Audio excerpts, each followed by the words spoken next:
कृष्ण कन्हैया लाल की। आनंद कंदं प्रभुदेव चंद्रं व्रजेशरूपेण पुरापि जातम् प्रविश्य प्राप्तं प्रियप्राणनाथं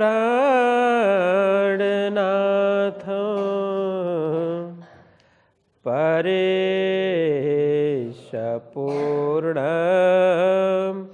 सततं नमामि।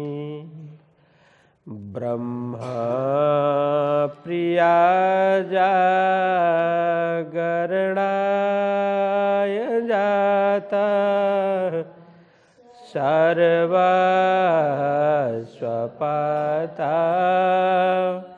भवसिन्धुत्रता विज्ञानदाता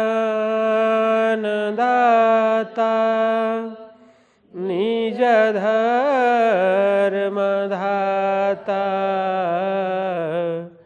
द्विनेकबन्धो शरणं प्रपद्ये द्विनेकबन्धो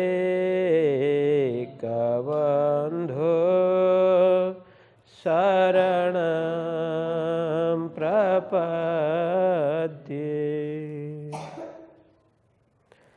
श्री कृष्ण कन्हैया लाल की। श्री सद्गुरु महाराज की। श्री प्राणनाथ प्यारे की। श्री पांच नवतनपुरी धाम की।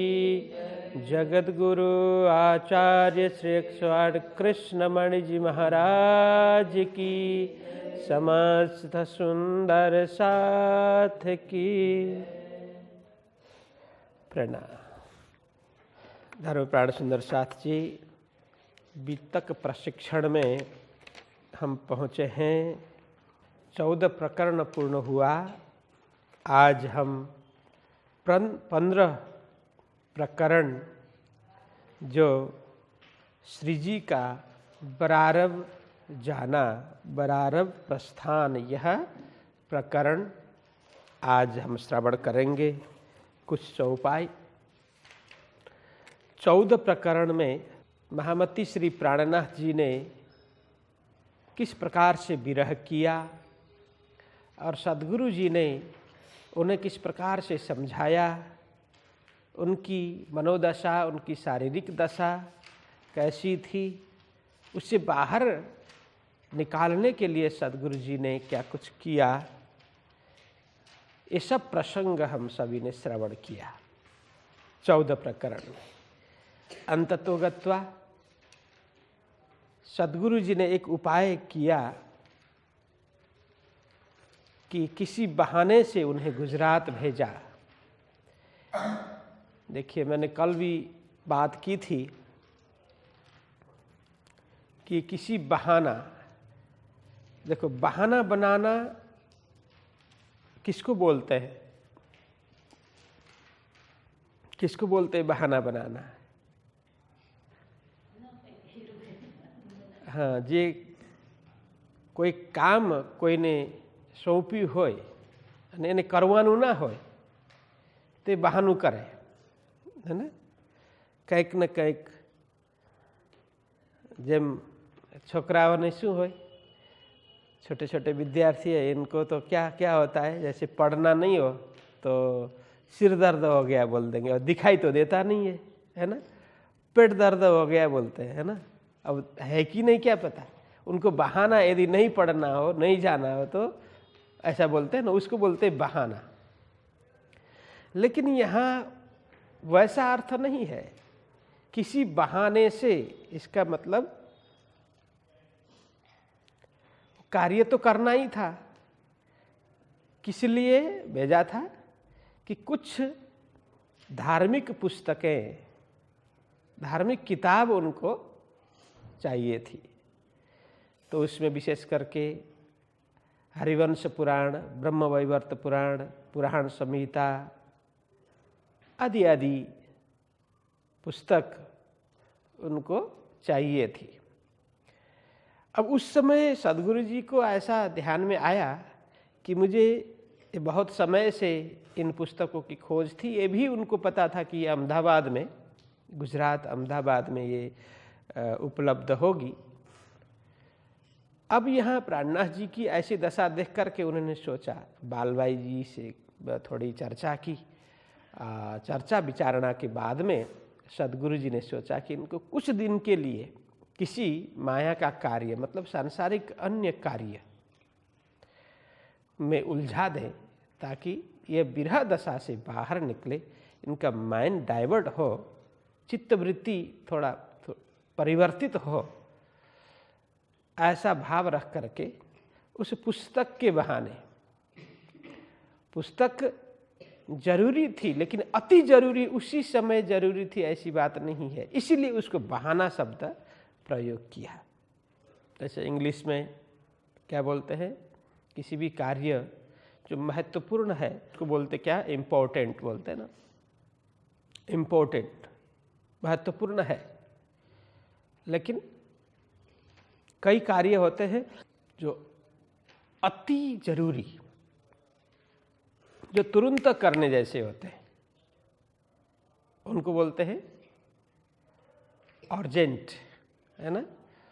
कई कार्य इम्पोर्टेंट भी होते हैं, अर्जेंट भी होते हैं। कई कार्य इम्पोर्टेंट होते हैं लेकिन अर्जेंट नहीं होते। ऐसे दोनों इस तरह से हम किसको इम्पोर्टेंट में रखें, किसको अर्जेंट में रखें।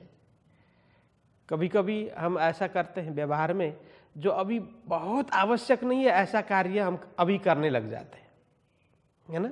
जो बाद में भी करने से होने वाला कार्य हम अभी करने लग जाते हैं।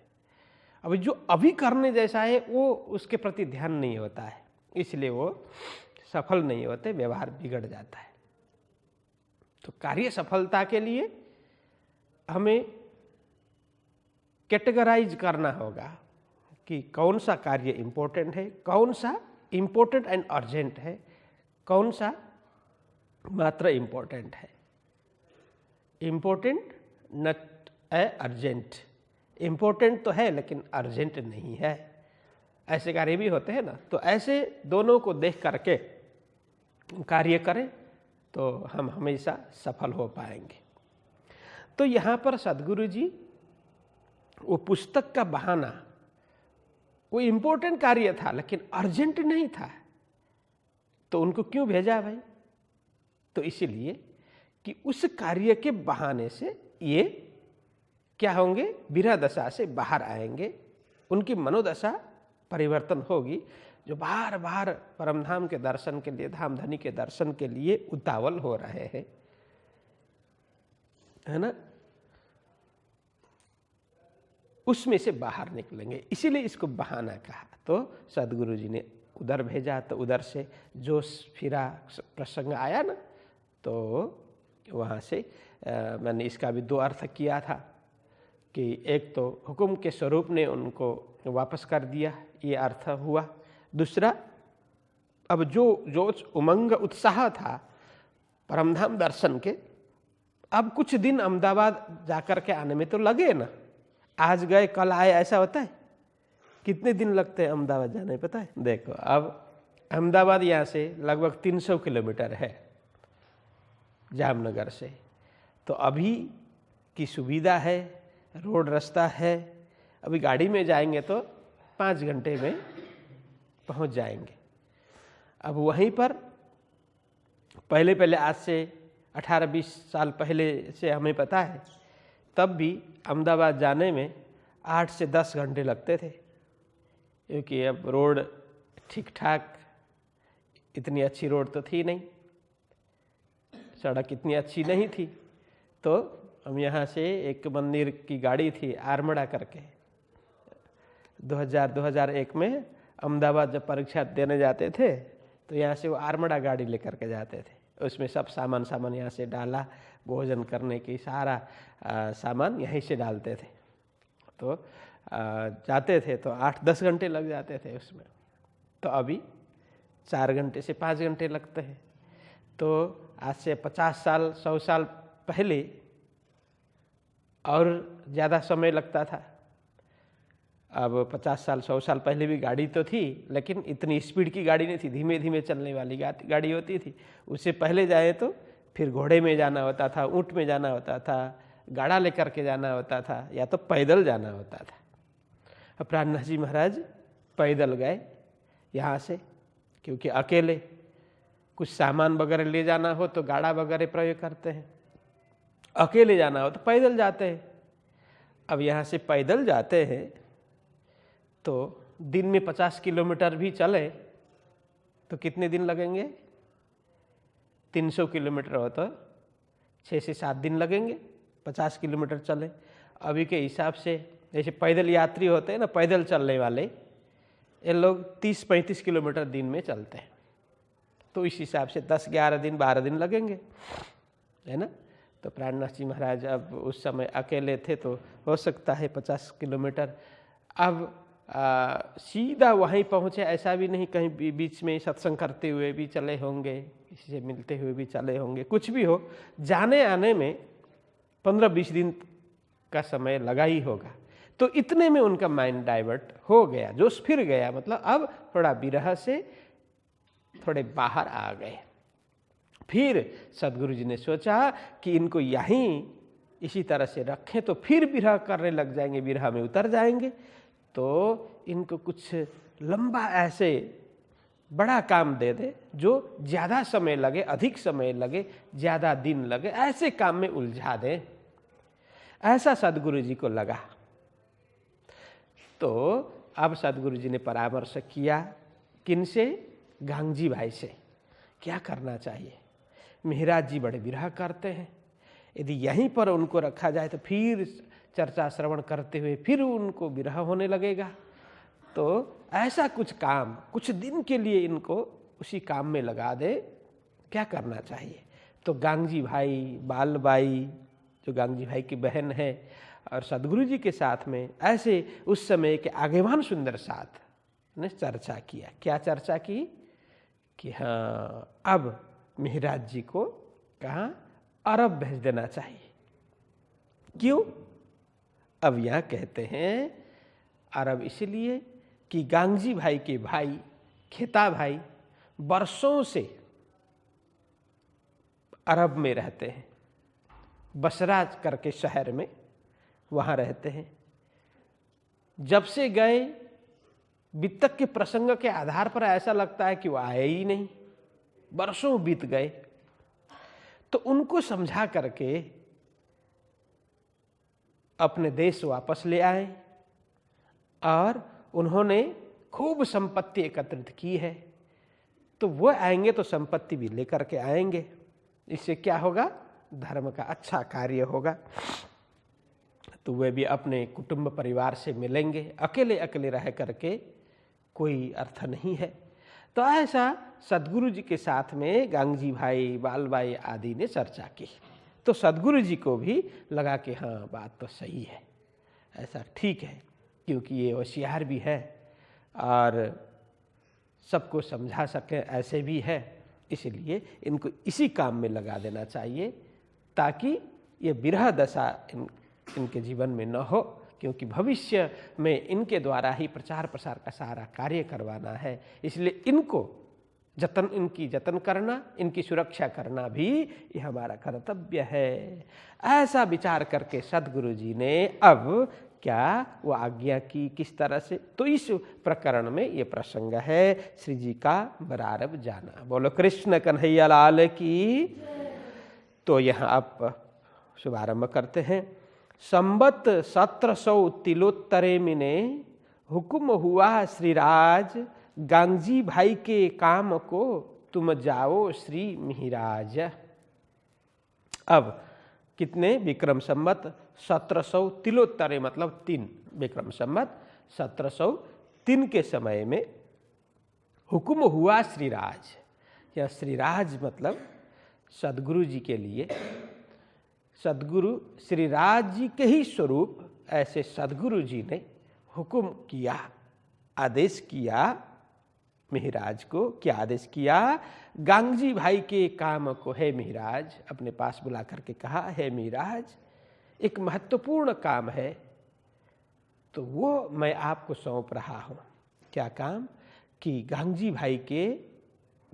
भाई के काम को, वैसे तो ये काम किनका है? गांगजी भाई का है, क्योंकि उनके भाई है, इसीलिए काम तो उनका है, लेकिन मैं ये काम तुम्हें सौंप रहा हूं, तुम जाओ श्री मिहिराज।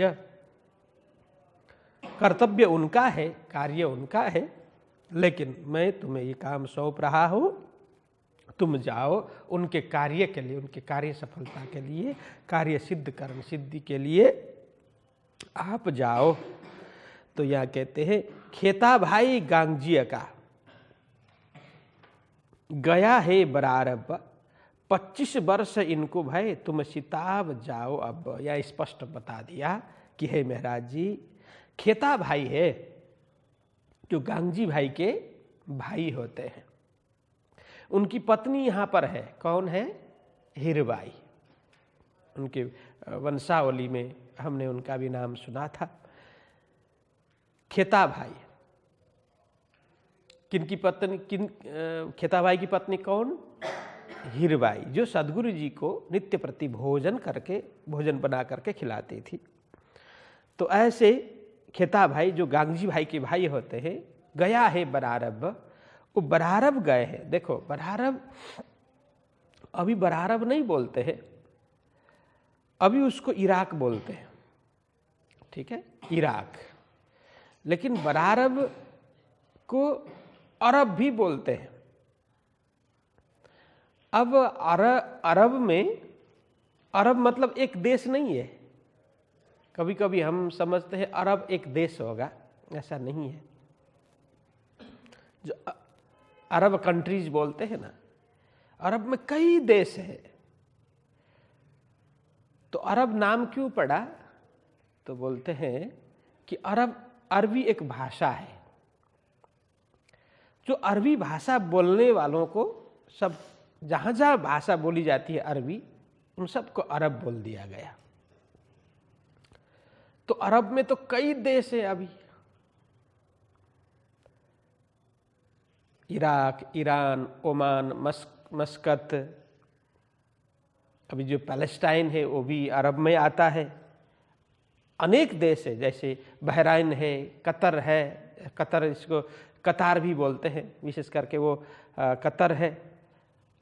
और उसमें अरब में भी सऊदी अरब है, सऊदी खाली सऊदी भी बोलते हैं, कई लोग सऊदी अरब भी बोलते हैं। जॉर्डन है, वो सब ये अरबियन कंट्री में ही आते हैं।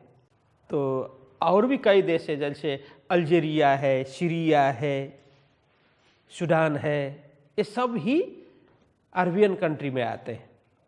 इन सब को बोलते हैं मध्य पूर्वी देश, जिसको इंग्लिश में बोलते हैं मिडल ईस्ट बोलते हैं ये अधिकांश देश। जैसे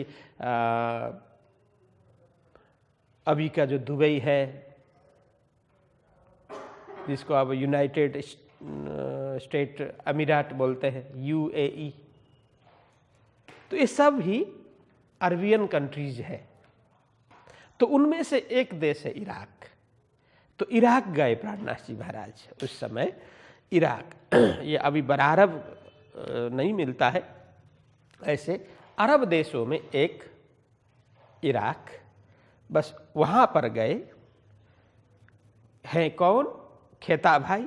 तो 25 वर्ष इनको भाई गए हुए कितने वर्ष हो गए? 25 वर्ष हो गए, 25 साल बीत गए। तुम सिताब जाओ अब, सिताब मतलब शीघ्र, जल्दी।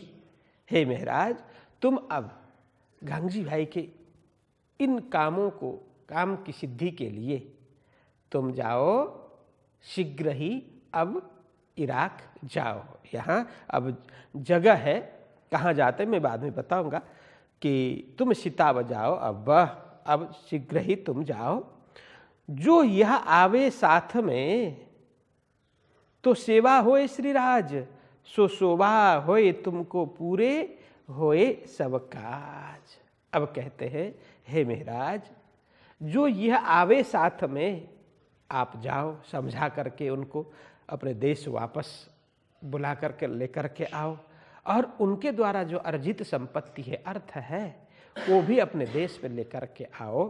तो यह कहते हैं, जो यह आवे साथ में, तो ऐसे जिन्होंने खूब संपत्ति कमाई है और गांधी भाई के भाई है, तो उनके में संस्कार भी होगा। तो सदगुरु जी सोचते हैं, तो ऐसे लोग यदि धर्म में आए तो कहते हैं कि तो सेवा होए श्री राज, तो श्री राज जी की सेवा होगी। किस तरह से होगी श्री राज जी की सेवा? तो सदगुरु जी क्या सोचते हैं, एक तो राज जी कब प्रसन्न होंगे कि अपनी अंगना जागृत हो, उनको स्वयं की पहचान हो, तो राज जी खूब प्रसन्न होंगे और अंगना राज जी की सेवा में जुट जाएगी, राज जी की सेवा हो गई। यह सीधा सीधा। अब इसका भाव ऐसा भी है, यदि खेता भाई सुंदर साथ बनेंगे, खेता भाई जागृत होंगे, तो दूसरा क्या होगा, उन्होंने अकूत संपत्ति एकत्रित कर रखी है। अब सदगुरु जी इधर क्या विचार कर रहे हैं, एक धर्मपीठ की स्थापना, विशाल धर्मपीठ हो, ऐसी स्थापना हो।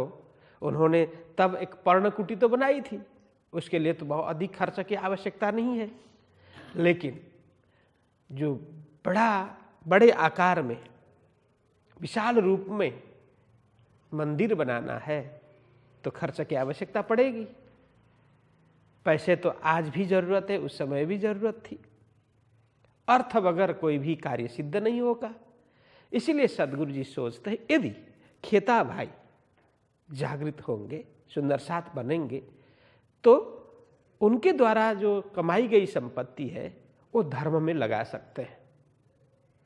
गांधी भाई भी प्रेरित करेंगे, तो यहाँ पर विशाल कार्य होगा। तो ये राज्य की सेवा है, राज्य की सेवा इस तरह से होगी।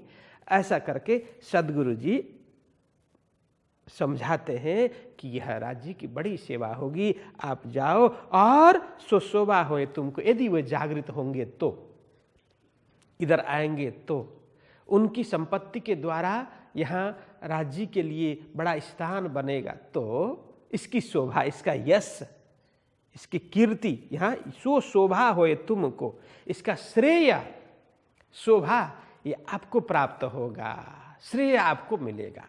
किनको बोल रहे हैं? महाराज जी को सदगुरु जी ऐसा बोल रहे हैं, हे महाराज जी, यदि खेता भाई जागृत होकर के स्वदेश लौट करके आएंगे और उनके द्वारा कमाई हुई संपत्ति धर्म में लगेगी, तो इसका श्रेय अब खेता भाई को तो मिलेगा ही। खेता भाई ने इतनी परिश्रम करके एकत्रित किया, उनको तो यश मिलेगा ही, पुण्य मिलेगा ही, लेकिन उनको प्रेरित करके इस कार्य के लिए यहाँ तक पहुँचाने के लिए जो आप मेहनत करोगे, तो इसका श्रेय आपको भी मिलने वाला है, इसका पुण्य आपको भी मिलने वाला है।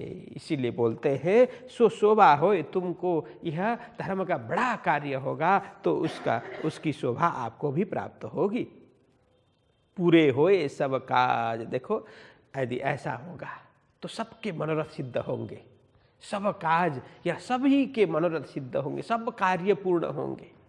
मंदिर निर्माण का कार्य होगा, धर्म प्रचार प्रसार के लिए जो भी आवश्यक बन पड़े उसका कार्य सिद्ध होगा, और धर्म में आएंगे, सत्संग में जुटेंगे, स्व पहचान करेंगे, तो खेता भाई स्वयं का कार्य सिद्ध होगा, उनके जीवन धन्य होगा, जीवन कल्याण बन जाएगा, और सारे सुंदर साथ के लिए भी बहुत ही यह बड़ा कार्य होगा। तो ये कहते हैं, पूरे होए सब काज। इस तरह से मैं ये देख रहा हूँ, इसलिए ये कार्य आप अपने कंधे पर, अपने शिष्य पर उठा लो। ऐसे प्राणनाथ जी महाराज को सदगुरु श्री देवचंद्र जी महाराज समझाते हैं।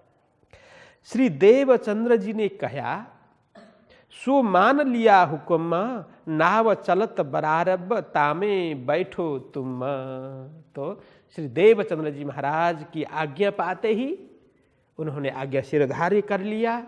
सदगुरु जी के चरणों में प्रणाम करके सुनिश्चित किया गया दिन में उन्होंने यहाँ से प्रस्थान किया। सदगुरु श्री देवचंद्र जी महाराज ने। तो यहाँ कहते हैं नाव चलत बरारब। अब बंदरगाह है, यहाँ पर जलपोत चलते थे, जहाज, पानी जहाज चला करते थे।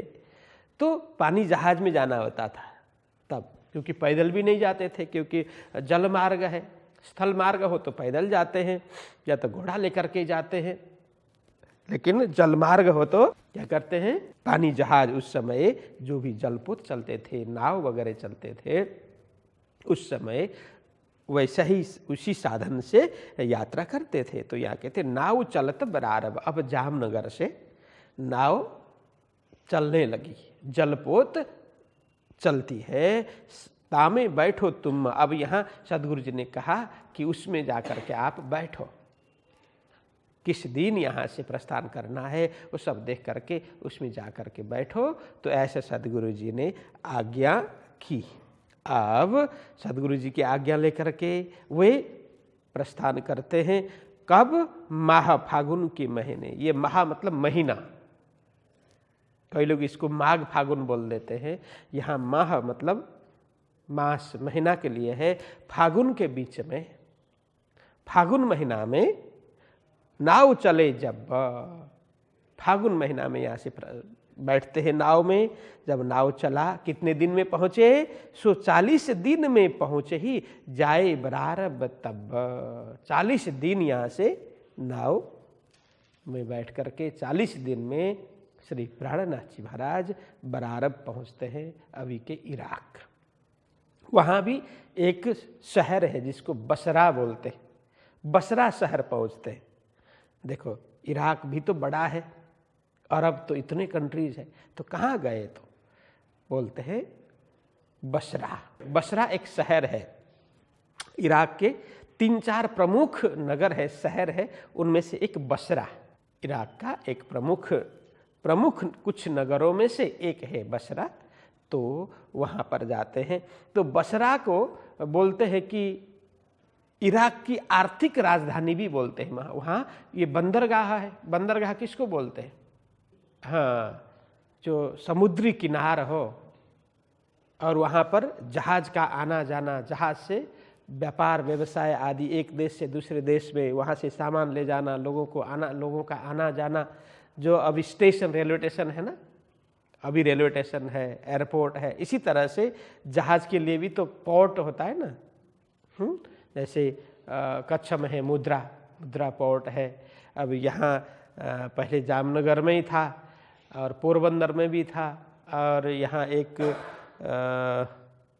आमरण, यही न कहाँ, हाँ वहाँ भी अभी तो नहीं है, अभी तो ये बंद है। लेकिन पहले यहाँ से मुंबई जाना आना, यहाँ से देश विदेश जाना आना जामनगर से करते थे। धीरे धीरे इधर का कम हो गया। अभी मुंबई में तो है, विदेशों में सामान भेजना सब करना मुंबई में है, कलकत्ता में है, ऐसा सारा करते हैं। पोरबंदर में है कि नहीं पता नहीं, अभी शायद द्वीप से शुरू किया है, अभी शुरू करने की बात थी, द्वीप से जहाज की यात्रा मुंबई तक की। तो बंदरगाह बोलते हैं जहाँ पर जहाज वगैरह उतरते हैं, जहाज वगैरह का स्टेशन, तो उसको बंदरगाह, समुद्री किनार हो तभी होता है। तो ऐसे जामनगर भी बंदरगाह है और उधर बसरा भी बंदरगाह है। तो जामनगर से जहाज में चढ़ करके प्राणनाथ जी महाराज 40 दिन में इराक का एक प्रमुख नगर बंदरगाह, बसरा बंदरगाह पहुँचते हैं। तो यह है ताम जाए बरारब तब। तो यहाँ तो बरारब ही नाम दिया है, बरारब, वहाँ पर बसरा जा कर के पहुँचते हैं 40 दिन में। तो खेते को आए मिले दई पाती हाथ, बहुत सुख पाइया राखे अपने साथ। वहाँ जा कर के खेते को मिले, मतलब खेता भाई को जा कर के मिले। दई पाती हाथ, अब इधर से जो गांगजी भाई ने पत्र दिया था, क्योंकि प्राणनाथ जी को तो जानते नहीं थे खेता भाई, तो कौन आया क्या है। अभी की तरह सब तार, तो ऐसा सिस्टम तो था नहीं, मोबाइल का सिस्टम तो था नहीं, इसलिए सीधा गए। किससे पहचानते? पत्र लेकर के। पत्र में इधर पूरा हकीकत लिखा हुआ होता है और किसका पत्र है, किससे संबंधित है, तो देख के ही पता चलता है ना। अब मेरा पत्र नहीं हो तो मेरे साथ कोई संबंध नहीं होता, वहाँ कितने भी बार मैं पढ़ूँ उसका कोई मतलब नहीं होता है, मैं समझ नहीं पाऊँगा, है ना। तो उन्होंने पत्र कांगजी भाई ने लिख करके भेजा था कि इस तरह से हमने, और उन्हें पूरी कहानी लिख करके सदगुरु जी के विषय में, उनके परिवार के विषय में, किस तरह से धर्म में प्रचार प्रसार हुआ, धर्म में किस तरह से हम जुड़े, ये सब लिख करके और आपसे मिलने के लिए हमने मिहिराज को भेजा है। तो ऐसे ऐसे ये करके पूरा उनके विषय में लिख करके भेजा था। तो वहाँ जा कर के परिचय हुआ तो बड़ा आनंद मिला दोनों को। तो दई पाती हाथ पत्र उन्होंने दिया, बहुत सुख पाइया, बहुत बहुत आनंदित हो गए दोनों। खेता भाई तो अधिक आनंदित हो गए। राखे अपने साथ, जब वो उनका जहाँ डेरा था, जहाँ रहते थे, जहाँ बसवास करते थे, वहीं अपने पास ही रखा कि आप मेरे पास ही, मेरे साथ ही रहेंगे। ऐसा करके राखे अपने साथ में ही उनको रखा। अब दोनों का परिचय हुआ। प्राणनाथ जी ने उनको खूब समझाया, देखो अब अपने देश में चलना चाहिए, इतने वर्ष तक अकेले रह करके आपके परिवार भी तो उधर है, तो उनका कोई आपको नहीं है, तो ये विदेश में रह करके सब इतना आप कमा करके करेंगे क्या, अपने परिवार के साथ में नहीं है, पारिवारिक सुख नहीं है, इससे जो संपत्ति कमाई है इससे कोई परमार्थ का कार्य नहीं हुआ, तो ये कमाने का कोई अर्थ नहीं है। तो अकेले अकेले जी करके क्या करना है, अब जो हो गया, इतने वर्ष तक आपने खूब कमाई की, अब हमें चलना चाहिए, आपको लेने के लिए मैं आया हूँ। ऐसा करके जब प्राणनाथ जी महाराज ने खूब समझाया खेता भाई को, तो खेता भाई भी राजी हो गए, वो भी खूब राजी हो गए। ठीक है, अब मैं चलूँगा अपने देश में, हम साथ में चलते हैं, लेकिन मेरा कार्य बहुत बड़ा है, व्यापार बिजनेस बहुत चल रहा है, बहुत जगह फैला हुआ है। तो यह कहते हैं, कार्यभार बखार का सारा सौंप दिया, तुम नौतनपुरी को चलो, दुनी बहुत जमा किया। देखो अब यहाँ उन्होंने कहा कि हे खेता भाई, तुम नौतनपुरी चलो, नौतनपुरी अपने देश में, वहाँ यहाँ पूरा वृत्तांत समझाया। ऐसे सदगुरु श्री देवचंद्र जी महाराज हमें प्राप्त हुए हैं, ब्रह्म ज्ञान उन्होंने अवतरित किया है, तारतम प्रकट किया है, आपके सारे परिवार उसी में सदगुरु जी के शिष्य बन गए हैं, उसी का आनंद ले रहे हैं, तारतम का आनंद उनको प्राप्त हुआ है, और आप भी चलो। खूब समझाया। तब वो कहते हैं, मेरा तो बहुत कार्य चारों ओर फैला हुआ है, क्योंकि व्यापार चारों ओर है, तो वहाँ से पैसे लेने का सारा कार्य बाकी है। अतः हम दोनों मिलकर के करते हैं, खास जिम्मेदारी में आपको ही सौंपता हूँ। अब आप ही, हो सकता है अब उनकी उम्र भी काफ़ी हो, 25 साल से तो वहाँ थे, मतलब प्राणनाथ जी से तो काफ़ी बड़े हो गए ना। प्राणनाथ जी तो अब प्राणनाथ जी की उम्र तब कब कितनी थी, 28 साल की थी, क्योंकि 1675 प्राकट्य और अभी 1703 की बात है, तो 28 साल की उम्र हो, तो जवान थे। तो हो सकता है खेता भाई ने कहा कि आप इधर उधर दौड़ा दौड़ी भी खूब कर सकते हैं, तो ये सारा कार्य मैं आपके कंधे पर डाल देता हूँ, और आप जहाँ जहाँ जाना है, जिस तरह से मैं सारा सबका पता दे देता हूँ, सबसे संपर्क करता हूँ, और वहाँ जा करके सारा कार्य आप संभालेंगे, और जल्दी से जल्दी ये कार्य निपटा करके फिर हम साथ में चलेंगे। ऐसा करके खेता भाई ने कहा। तो यहाँ कहते हैं कि कारभार बखार का, कारभार मतलब वो कार्यभार, व्यापार लेन देन आदि जो हिसाब किताब, कारभार मतलब कार्यभार बोलते हैं ना, अभी कार्यभार जो लेन देन हिसाब किताब जो भी है सब कुछ, बखार का मतलब गोदाम का, दुकान का, जो दुकान चलाते थे, वो गोदाम था उनका, अथवा बखार है, यह अरबी शब्द है, इसका अर्थ होता व्यापार, लेकिन इसको लोग बोलते हैं बखार, मतलब अभी भी यहाँ प्रयोग करते हैं, बखार मतलब गोडाउन है, गोदाम है, उसको बखार बोलते हैं। विशेष करके अरबी में, अरबी शब्द है, इसका अर्थ होता है व्यापार। तो व्यापार की जो वस्तु जहाँ रखी जाती है, गोडाउन कहो या दुकान कहो, उसका सारा संपूर्ण कार्यभार, लेन देन, हिसाब किताब, बही खाता सब सौंप दिया। किनको? प्राणनाथ जी महाराज को खेता भाई ने सारा सौंप दिया। इस तरह से सौंप दिया और उन्होंने सौंपने के बाद प्राणनाथ जी महाराज ने कहा कि ठीक है, ये जल्दी करके अब हमें नौतनपुरी धाम चलना चाहिए, तो यहाँ तुम नौतनपुरी को चलो। ठीक है, ये सब सारा कार्य हम दोनों मिलकर के करेंगे, लेकिन एक शर्त। क्या? आपको नौतनपुरी चलना पड़ेगा, अपने देश में जाना पड़ेगा, तुम नौतनपुरी को चलो। दुनी बहुतक जमा किया। दुनी मतलब ये दुनियादारी, सांसारिक, यह धन संपत्ति आदि सब आपने खूब एकत्रित कर लिया। दुनी बहुतक का जमा किया। दुनी मतलब यहाँ सांसारिक संपत्ति, सांसारिक दौलत, संपदा आदि खूब आपने एकत्रित कर ली। दुनी बहुतक जमा किया, एकत्रित कर लिया। और कार्य करते करते प्राणनाथ जी महाराज ने क्या? श्री तारतम की बातें सुनाई ए बहुतक, उनको छांटा न लागही, सब कही अपनी बीतक। बस कार्य करते करते प्राणनाथ जी महाराज जब भी समय मिले वो तारतम की बात खूब सुनाते हैं, सदगुरु जी की चर्चा खूब करके सुनाते हैं, आत्मा परमात्मा की बात करके सुनाते हैं। श्री तारतम की बातें सुनाई है बहुतक, खूब बहुत जब भी समय मिले मौका देख करके सुना ही देते थे। तारतम की चर्चा करते थे, ब्रह्म ज्ञान की चर्चा किया करते थे। उनको छांटा न लागही, परंतु उनको छांटा ही नहीं लगा। छांटा नहीं लगा मतलब कुछ प्रभाव ही नहीं पड़ा।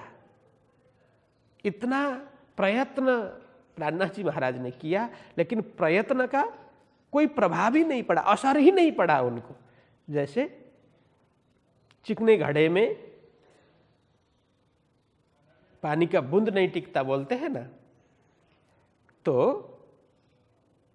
एक बूंद भी उनके हृदय में उतरा नहीं, या छांटा न लगा मतलब एक बूंद भी उनके हृदय में गया नहीं। उल्टा घड़ा उल्टा करके रखे तो घड़ा भरेगा? कुछ भी नहीं होगा। इसीलिए कुछ प्रभाव उनको पड़ा नहीं। ये छांटा नहीं लगने का मतलब यही है। लेस मात्र भी उनके हृदय को प्रभावित नहीं कर सका वो तारतम ज्ञान, कितनी भी चर्चा। क्यों? क्योंकि सब कही अपनी बीतक का।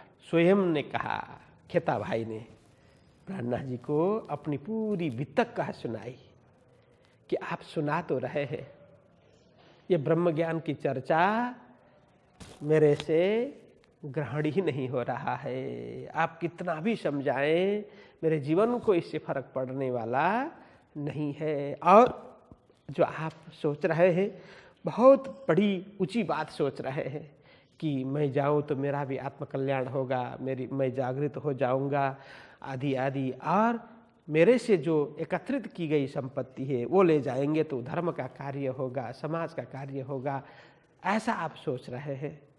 आपकी सोच बहुत अच्छी है, ऊंची है, लेकिन मैं जानता हूं मैं किस तरह से मैंने ये संपत्ति अर्जित की है।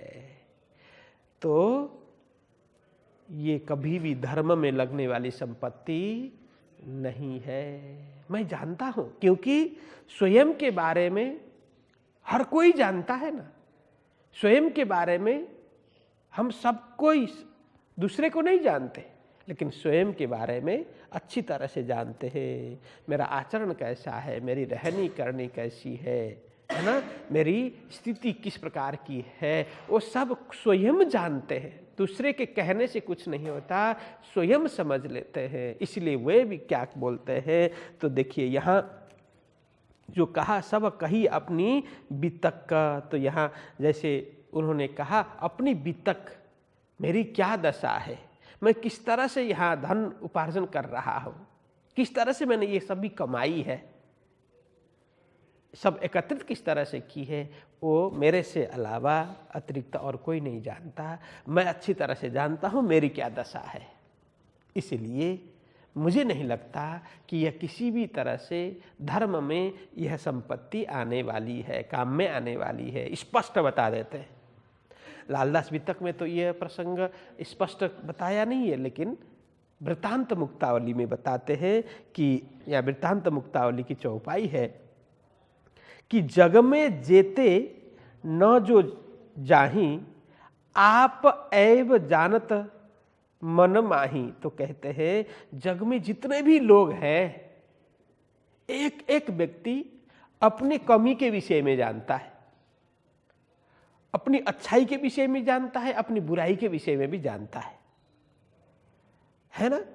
लोगों तो कम जानते हैं, लेकिन हम स्वयं, यदि मैं आंख बंद करके अपने को देखने लगूं, अपने को निरीक्षण करने लगूं, तो मेरे अंदर क्या क्या कमी है, क्या क्या अच्छाई है, क्या क्या बुराई है, वो मुझे स्पष्ट दिखने लग जाएंगे। ये चीज मेरे में बुराई है, ये चीज अच्छाई है, ये हम स्पष्ट देखेंगे। स्वयं को जितना पता चलता है और अन्य को किसी को पता नहीं चलता है। इसीलिए हे महाराज जी, आपकी बात की आपकी बात में सहमति होते हुए भी मैं ये जानता हूं कि यह संपत्ति कभी धर्म में लगने वाली नहीं है। क्यों? तो यहाँ कहते हैं हमारी नष्ट दरबी है ऐसी, परमार्थ में लगे न तैसी, गिरे जाई के जल के माही, कई होई भस्म अग्नि के ठाई। कहते हैं हमारी दरबी मतलब द्रव्य, हमारा जो द्रव्य है, जो संपत्ति है,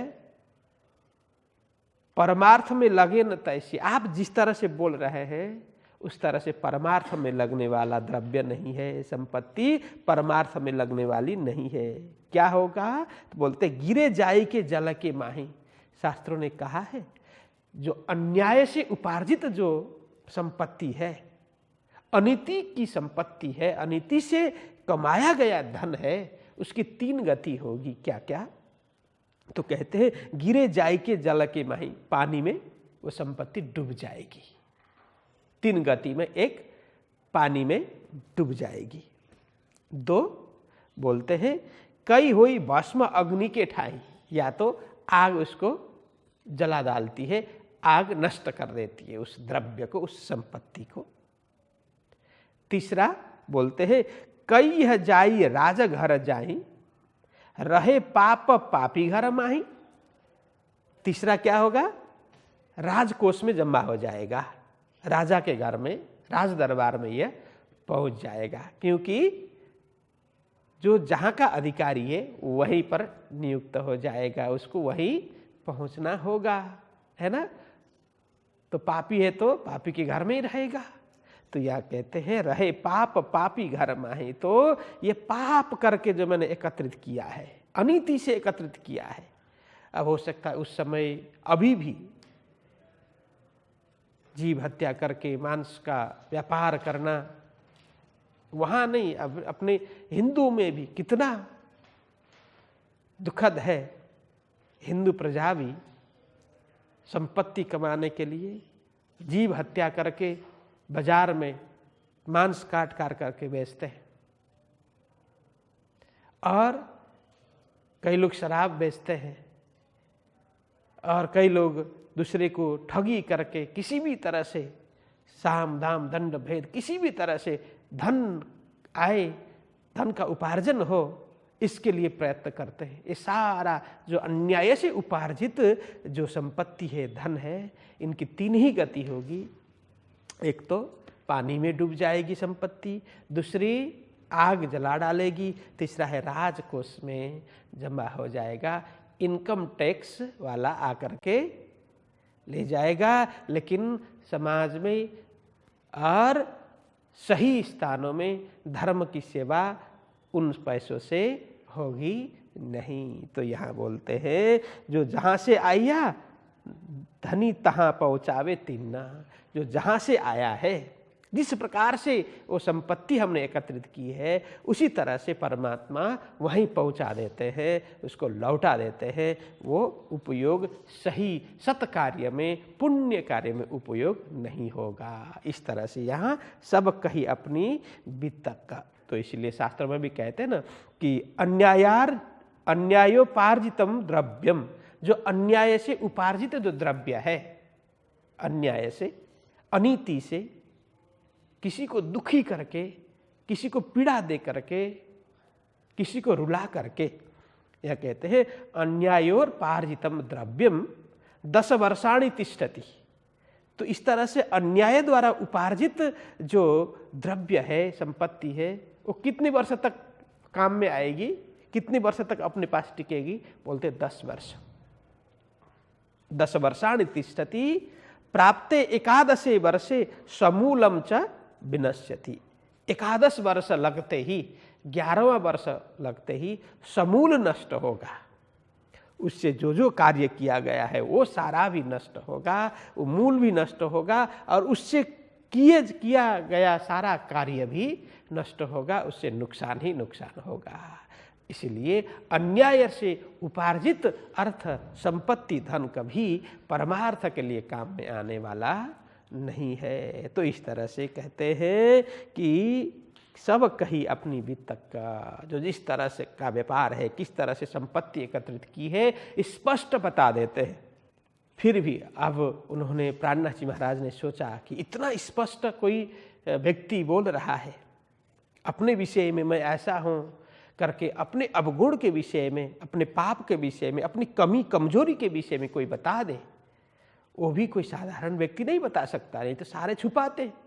लेकिन खेता भाई ने स्पष्ट बताया तो प्राणनाथ जी महाराज को लगा कि उनको प्रसन्नता हुई, खुशी हुई कि इतना स्पष्ट बता दे, झूठ नहीं बोला, जो है सही है।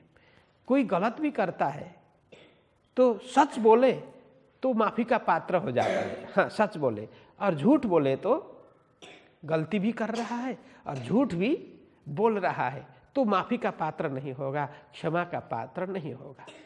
देखो, मनुष्य मात्र भूलना पात्र। मनुष्य थी भूल थाए, किसी से भी भूल होगी, लेकिन भूल करके छुपाए और दूसरे को नीचा बता दे, झूठ बोले गलती करके, वो सही नहीं है।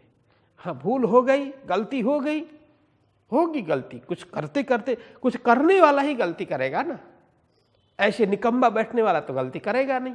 कुछ करने के लिए प्रयत्न करेगा तो वो गलती होगी, लेकिन गलती सुधारने के लिए हम प्रयत्न करेंगे, उसमें झूठ नहीं बोलेंगे तो अपने स्वजन, बड़िल जन, परिजन भी खुश होंगे, उसको माफी देंगे, और सद्गुरु भी प्रसन्न होंगे, परमात्मा भी प्रसन्न होंगे। हाँ, ये व्यक्ति झूठ नहीं बोलेगा।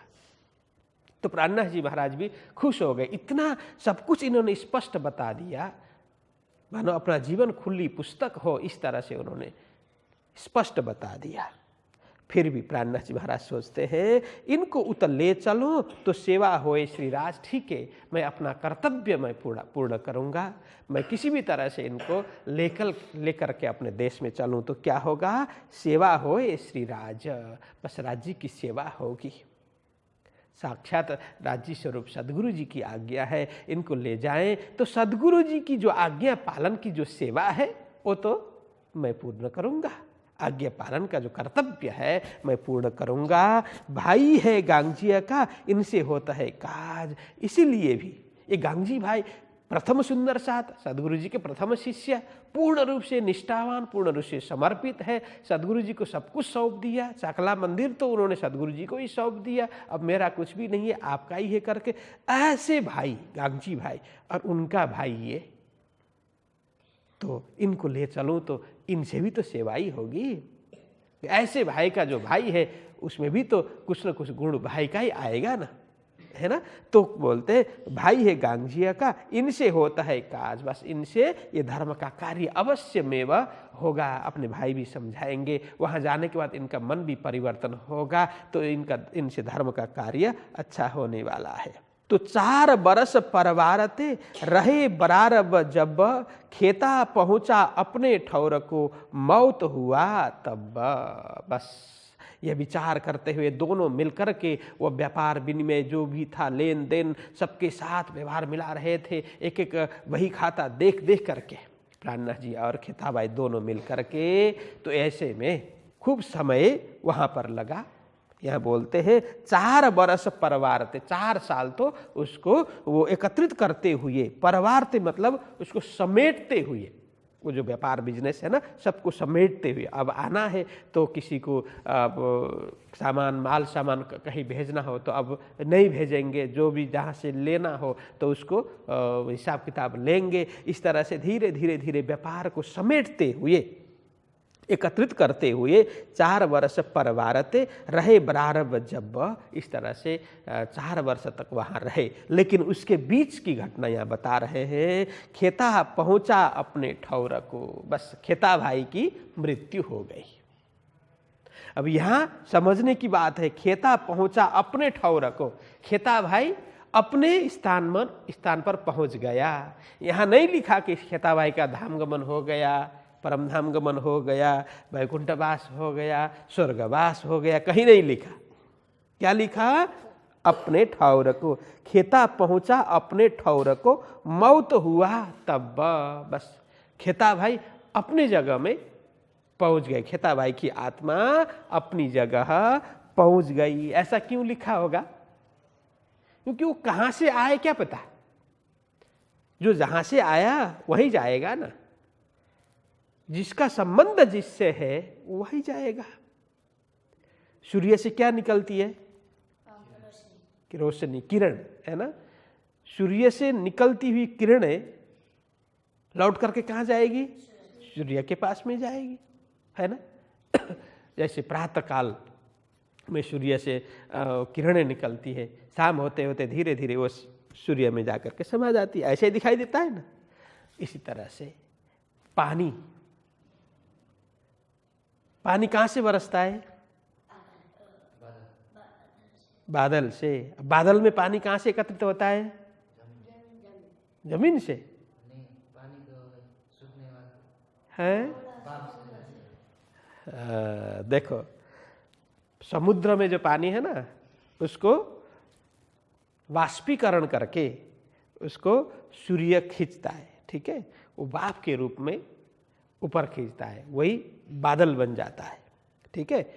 फिर वहाँ से बरसात होती है, वहाँ से पानी गिरता है। लेकिन पानी का मूल स्रोत है वो समुद्र है, सागर है। सागर का पानी ही बाष्पीकरण करके फिर ऊपर जाता है, बादल बनता है, फिर ठंडा होता है, फिर बाद में गिरता है। तो यहाँ कहीं भी पानी गिरे, छत में गिरे या नीचे गिरे, कहीं भी गिरे, पानी कहाँ जाता है? नीचे की ओर ही जाता है ना, धीरे धीरे धीरे नीचे ही जाता है। मोटर से खींच करके ऊपर छत में पहुँचा दे, फिर छोड़ दे तो फिर भी नीचे आएगा ना। क्यों? क्योंकि उसका मूल स्रोत है सागर है। तो जमीन से सागर नीचे है कि नहीं? जमीन से सागर नीचे है। इसलिए पानी की जो गति है सदैव ढलान की ओर, नीचान की ओर, नीचे ओर पानी बहता है। इसी तरह से हम दीप जलाएं, दिया जलाएं तो किस ओर जाता है? दिया की ज्योति किस ओर जाती है? ऊपर। क्यों? दिया अंश है, उसका मालिक, उसका पूर्ण घनीभूत स्वरूप कौन है? सूर्य है। सूर्य ऊपर है, इसलिए दिया हमेशा ऊपर की ओर। हम दिया जला करके ऊपर से ढक दे तो वो तो दिया बुझ जाएगी, है कि नहीं? तो क्योंकि उसको ऊपर जगह चाहिए, खाली जगह, क्योंकि सूर्य ऊपर की ओर है, इसलिए ज्योति ऊपर की ओर जाती है। तो जिसका संबंध जिसके साथ है उसी के साथ में वो जाना चाहता है, हो जाता है। तो यह कहते हैं खेता पहुंचा अपने ठौर को, अपने ठौर, अपने स्थान, जहां से आया वहीं पहुंचा। अब कहां से आया वो मालूम नहीं है, इसलिए अपना ठौर बोल दिया। अब यहाँ तो कोई भी किसी का भी शरीर छोड़ता है तो हम बोल देते हैं क्या? परमधाम गमन हो गया। अब क्या पता परमधाम गया है कि नहीं गया, परमधाम जाने जैसा कार्य किया है कि नहीं किया, क्या पता, है ना। वो स्वर्ग जाने जैसा कार्य भी नहीं किया होगा, हम लिख देते हैं परमधाम गमन हो गया, है ना। तो जैसा कार्य किया है, जहाँ से आया है वहीं जाएगा। परमधाम से आया हो तो परमधाम तो जाएगा, लेकिन इसी जन्म में जाएगा ये निश्चित थोड़ी है। उसके लिए तो भजन करनी पड़ती है, भक्ति खूब करनी पड़ती है, तो वहाँ की टिकट लेनी पड़ती है, वीज़ा लेना पड़ता है ना। अभी यही भी अमेरिका जाना हो, अन्य देशों में जाना हो तो वीज़ा लेने में कितना माथाकुट होता है ना।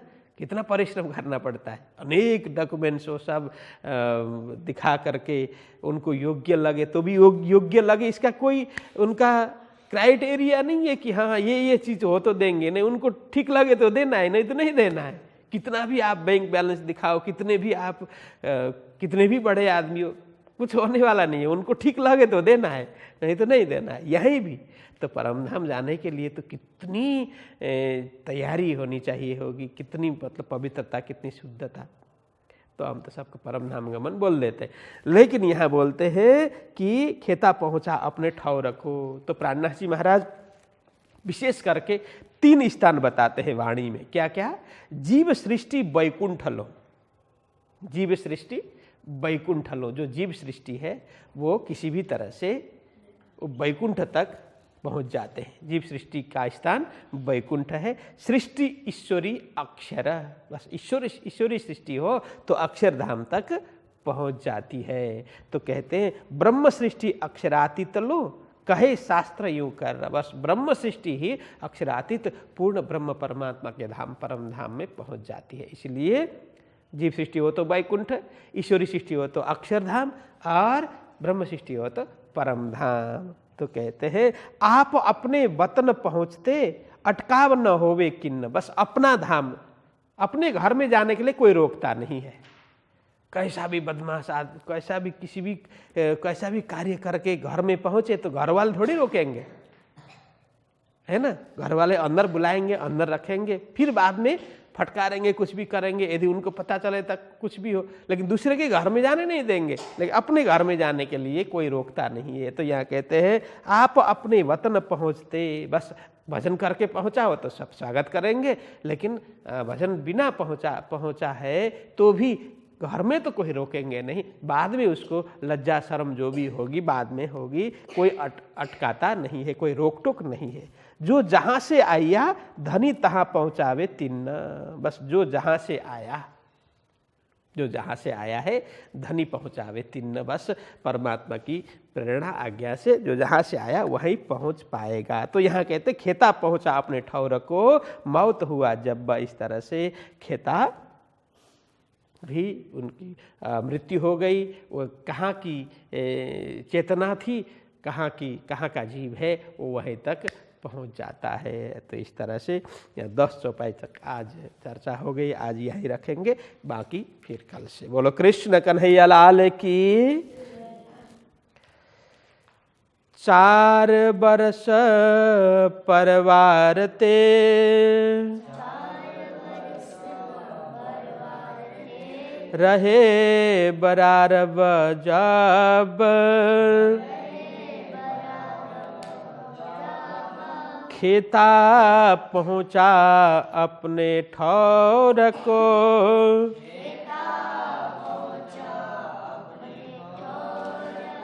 मौत हुआ तब। मौत हुआ तब। बोलिए कृष्ण कन्हैया लाल की। श्री सद्गुरु महाराज की, श्री प्राणनाथ प्यारे की प्रणाम।